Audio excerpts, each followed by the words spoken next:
تو اب بھائیوں میں مشورہ ہوتا ہے کہ آخر والد صاحب کا کیا کریں. اب یوں ہوتا ہے کہ ان میں سے ایک بیٹا جو تھا وہ اپنے باپ سے بڑی محبت کرتا تھا. وہ کہتا ہے کہ دیکھو ایسا کرو کہ اگر تم اپنے والد کو نہیں سنبھال سکتے, تم اگر نہیں چاہتے تو ایسا کرو کہ والد کی خدمت میرے ذمہ کر دو, میں اپنے والد کو سنبھالوں گا, ان کی خدمت کروں گا, ان کی تیمارداری کروں گا, جو مجھ سے ہو سکا میں کروں گا. اور دوسرا یہ وہ شخص کہتا ہے کہ اگر تمہیں زیادہ ہی ہے تو ایسا کرنا کہ تم والد کی میراث میں سے مجھے حصہ بھی نہیں دینا. یعنی والد کے بندے کے مرنے کے بعد جو مال بچتا ہے تو وہ ورثاء کے اندر تقسیم کیا جاتا ہے. تو یہ کہتا ہے کہ میں اس مال سے بھی دستبرداری کرتا ہوں, مجھے مال و دولت بھی نہیں چاہیے, بس مجھے میرے باپ کی خدمت کا موقع دے دو, مجھے ان کی صحبت چاہیے. اور اس کے ذہن میں شاید یہ ہو کہ چونکہ باپ کی خدمت ایک بڑی عظیم سعادت ہے, اللہ کریم آج جو میں دولت چھوڑ رہا ہوں اللہ پاک اس سے ڈبل بلکہ بہت زیادہ بڑھا کر مجھے عطا فرمائے گا. تو وہ سارے بھائی کہتے ہیں کہ چلو ٹھیک ہے بھائی, یہ تو بڑا اچھا ہو گیا. تینوں بھائی کہتے ہیں کہ مال بھی ہمارا ہو گیا اور والد کی خدمت بھی نہیں کرنا پڑی, محنت مشقت بھی نہیں کرنا پڑی, اور ظاہری طور پر مال بھی ہمارے ہاتھ میں آ گیا. تو اب ایسا ہی ہوتا ہے, وہ تینوں بھائی گھر سے الگ ہو جاتے ہیں اور یہ اکیلا اپنے والد کی خدمت کر رہا ہوتا ہے, دن رات ایک کر دیتا ہے, رب سے دعائیں بھی کرتا ہے, باپ کو بار بار کہتا ہے کہ آپ مجھ سے راضی ہیں نا. بہرحال پھر ایک وقت آتا ہے کہ والد صاحب کا انتقال ہو جاتا ہے. جب والد صاحب کا انتقال ہوتا ہے, چونکہ اس والے بیٹے کی بھی شادی ہو چکی ہوتی ہے, یہ اپنی گھر والوں کے ساتھ رہتا ہے. اب اس کے بعد ہوتا یہ ہے کہ ایک رات جب یہ سو رہا ہوتا ہے تو اس کو خواب آتا ہے. کوئی اسے خواب کے اندر یہ کہتا ہے کہ دیکھو تم فلاں جگہ پر جاؤ اور وہاں پر سونے کے 100 سکے زمین میں دبے ہوئے ہیں, وہاں سے جا کر نکال لو. تو یہ شخص خواب ہی کے اندر اس کہنے والے سے پوچھتا ہے کہ یہ بتلاؤ کہ کیا اس کے اندر میرے لیے کوئی برکت ہے؟ تو وہ کہتا ہے کہ نہیں. صبح اٹھتا ہے تو اپنے اس خواب کا ذکر اپنے بچوں کی اماں سے کرتا ہے.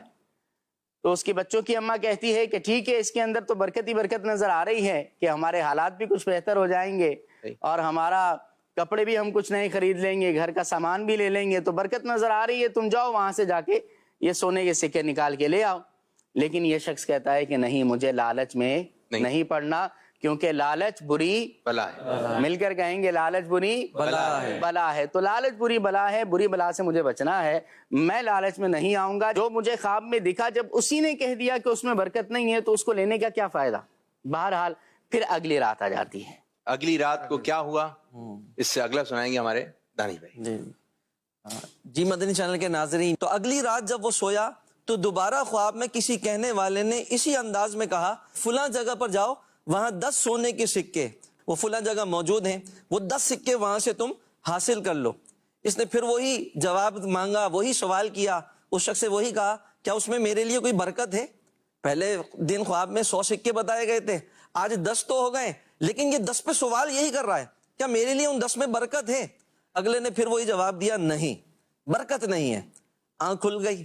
بہرحال دوبارہ اپنی بچوں کی امی کو اس بات سے آگاہ کیا کہ آج بھی میں نے خواب دیکھا رات میں, اور اس خواب میں اب 100 سے 10 سکے بتائے گئے ہیں کہ فلاں جگہ پر موجود ہے اور وہاں سے جا کر یہ حاصل کر لو. وہ دوبارہ اس کی بیوی, اس کے بچوں کی امی کہتی ہیں کہ آپ چلے جائیے, وہ 10 سکے لے آئیے, اس سے ہماری انشاءاللہ گزر بسر کا سامان ہو جائے گا, زندگی گزارنے میں کچھ آسانی ہو جائے گی. لیکن اس نے وہاں پر جانے کا ارادہ نہیں کیا اور پھر دوبارہ سے یہ کہہ لیں کہ اپنی مصروفیت میں لگ گیا, پورا دن دوبارہ گزار دیا. اب یہ کہہ لیں کہ تیسری رات آ گئی ہے. اب وہ تیسری رات جب سویا تو دوبارہ خواب میں کسی کہنے والے نے کہا کہ فلاں جگہ پر جاؤ, 1 سونے کا سکہ وہاں پر موجود ہے. پہلے 100 تھے پہلی رات میں, دوسری رات میں 10 تھے, اب 1 تھا. یعنی یہاں کم ہوتے چلے جا رہے ہیں. لیکن اس نے اس خواب میں دوبارہ اس کہنے والے سے پوچھا کیا اس 1 سونے میں میرے لیے برکت ہے؟ اس کا سوال وہی تھا, پہلی رات بھی, دوسری رات بھی, اور اب یہ تیسری رات بھی. حالانکہ یہاں کمی ہوتی چلی جا رہی تھی, لیکن اب جواب دینے والے کا جواب بھی تبدیل ہو گیا تھا.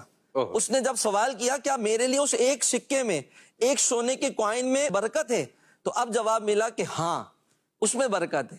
بس یہ سننا تھا, آنکھ کھلی تو خرامہ خرامہ کہہ لیں خوشی خوشی اس جانب چل پڑا کہ جہاں پر وہ سکہ دفن ہے اس نے وہاں جا کر اس کو تلاشا, اسے ڈھونڈا. تلاشنے کے بعد جب وہ مل گیا اس کو حاصل کیا اور لے کر بازار کی طرف چل دیا. جب وہ بازار میں پہنچا شخص دیکھتا ہے کہ ایک شخص 2 مچھلیاں بازار میں بیچنے کے لیے آیا ہوا ہے. تو اس نے ان مچھلیوں کے متعلق پوچھا کہ یہ مچھلیاں کتنی کی ہیں, اس مچھلی کی رقم کتنی ہے. تو جب اس نے پوچھا کہ اس مچھلی کی رقم کتنی ہے, تو مچھلی والے نے کہا کہ 1 دینار. اس نے کہا 1 دینار, اور اس کے پاس موجود تھا. اس نے وہ اسے دیا اور اس سے 2 مچھلیاں لی اور اپنے گھر کی جانب چل پڑا. سبحان اللہ. مزید سنتے ہیں کہ آگے کیا ہوتا ہے. تو مدنی چینل کے ناظرین, آپ یقیناً جستجو میں آگے ہوں گے. اب آگے کیا ہونے لگا ہے انشاءاللہ الکریم ابھی تھوڑی دیر میں آپ کو پتہ لگ جائے گا کہ پھر مزید آگے کیا ہوا ہے. اب مچھلیاں لے کر جب وہ شخص چلا, اب اس سے آگے کیا ہوا, مچھلیوں میں سے کیا ہونے والا ہے, اب یہ ثاقب شاہ صاحب آپ کی طرف. جیسے ہی اس نے مچھلیاں لے لی اور گھر میں آیا اور اس نے مچھلیوں کا پیٹ چاک کیا, تو دونوں مچھلیوں کے اندر سے ایک قیمتی موتی نکلا. ایسا بہترین موتی کہ اس سے پہلے لوگوں نے نہیں دیکھا ہوا تھا.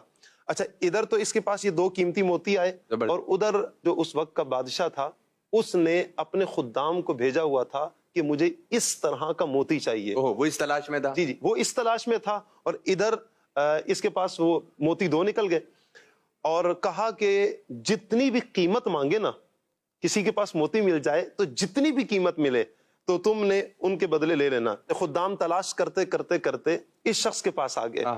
کہا کہ ہمیں موتی چاہیے. اس نے دکھایا موتی, کہا کہ قیمت, کہا کہ ہم 30 خچر دیں گے آپ کو جن پر یہ سونے کے سکے لدے ہوں گے.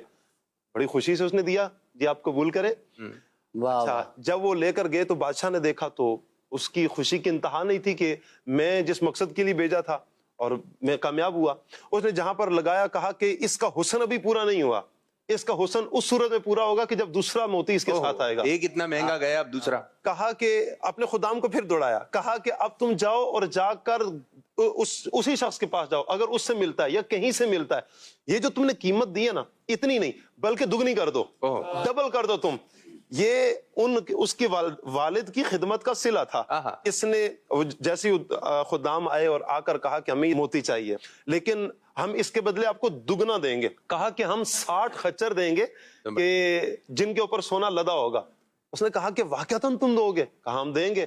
انہوں نے 60 خچر اس شخص کو دیے اور وہ موتی لے کر چلے گئے. یوں بادشاہ نے اپنے 2 موتی لے لیے, اور اللہ تبارک و تعالیٰ نے اس ایک سکے میں اس کے لیے اس انداز میں برکت رکھی کہ 90 خچر جو سونے کے ساتھ لدے ہوئے تھے. سبحان اللہ, سبحان اللہ. یہ ہے صلہ, یہ ہے صلہ. اور یہ تو دنیا میں ملا. جو والدین کی خدمت کرے گا انشاءاللہ تعالیٰ وہ دنیا میں بھی مالا مال ہوگا, اور انشاءاللہ تعالیٰ آخرت میں بھی مالا مال. انشاءاللہ الکریم. اپنے والدین سے محبت کیجئے. عید کا دن ہے, آپ سب کو عید مبارک باد دے رہے ہیں, اپنے والد کی طرف بھی توجہ کیجئے. بعض لوگ تو ایسے ہیں کہ عید کا دن ہے, اپنے والد سے بات چیت نہیں ہے, اور کئی دنوں سے کئی مہینوں سے بات چیت بند ہے, اور دوستوں سے تو گلے مل رہے ہیں لیکن والد سے گلے نہیں مل رہے. آج عید کا دن ہے, اٹھیں جائیں ان کے پاس, اپنے والد صاحب سے گلے لگیں. آج عید کا دن ہے. تھوڑا یہ بھی دیکھنے والی بات ہے کہ بعض دفعہ ہوتا یوں ہے کہ بچے کے کپڑے بہت اچھے بنائے جاتے ہیں. والد اپنے کپڑے بھی اچھے بناتا ہے, بچے کے بھی کپڑے اچھے بناتا ہے, لیکن یہ بھی دیکھیں جو آپ کے والد ہیں انہوں نے کس طرح کے کپڑے پہنے ہوئے. تو یوں ہو نا کہ پوتے نے اچھے کپڑے پہنے, ابو نے اچھے کپڑے پہنے ہوئے, اور دادا بھی اچھے کپڑے پہنے ہوں, تو یہ پورا پیئر بنے نا. اور اگر پر دادا بھی ہیں تو ان کا بھی ہو. ہاں بچوں کے اس طرح ڈیزائن والے, لیکن ایک مہنگے تو ہوتے ہیں, تو والد کے بھی کپڑے مہنگے ہوں, لیکن جو دادا ہیں یا پر دادا ہیں ان کا بھی انداز اچھا ہو. یہاں پہ ایک الگ الگ محبت کا انداز ہے. آپ دیکھیں اگر کوئی ایسا ہوتا ہے کہ کوئی حادثہ درپیش ہو جائے, بچے کو کوئی بیماری ہو جائے اور والد کو کوئی بیماری ہو جائے, دونوں کو ہاسپٹل لے کے جاتے ہیں. اگر بچے کو ہاسپٹل لے کے گئے تو ڈاکٹر یہ بعض دفعہ یہ جملہ کہتا ہے کہ اب ہم کچھ نہیں کر سکتے, آپ دعا کریں. تو ادھر والد کہتا ہے کچھ بھی کریں ڈاکٹر صاحب, اس کو بچانا ہے. تو آج عید کا موقع ہے جہاں آپ اپنے دیگر رشتہ داروں سے مل رہے ہیں, اپنوں کے ساتھ عید منا رہے ہیں. اگر والد صاحب زندہ ہیں تو ان کے ساتھ بھی عید منائیں, کیونکہ والدہ کے بارے میں تو بولا جاتا ہے, لیکن والد کے ساتھ عید منانا, اور اگر وہ دنیا میں نہیں ہے تو قبرستان جائیے, پھول وغیرہ لیں, ان کی قبر پہ جا کے فاتحہ خوانی وغیرہ کہیں. تو آج کے دن, عید کے دن, جو کہ ایک ہے خوشی والے لمحات, لیکن اپنے مرحوم والدین, اور اگر والدین زندہ ہیں تو ان کے پاس جائیں, اچھے انداز سے بیٹھیں. تو ان کی خدمت جس انداز سے انہوں نے کی, ہمیں بھی کچھ اچھے انداز سے, ایک ہم تو کچھ ہے نا, کچھ ہی کر سکتے ہیں. اللہ تعالیٰ قبول فرمائے. یہ تھی آج کی کہانی اور اس کا سبق. اور ماشاءاللہ اپنے اپنے امی کو ابو کو کہیے عید مبارک. ہو سکتا ہے آپ کی امی ابو دیکھ رہے ہوں, کہہ دیں بھائی آپ لوگ عید مبارک.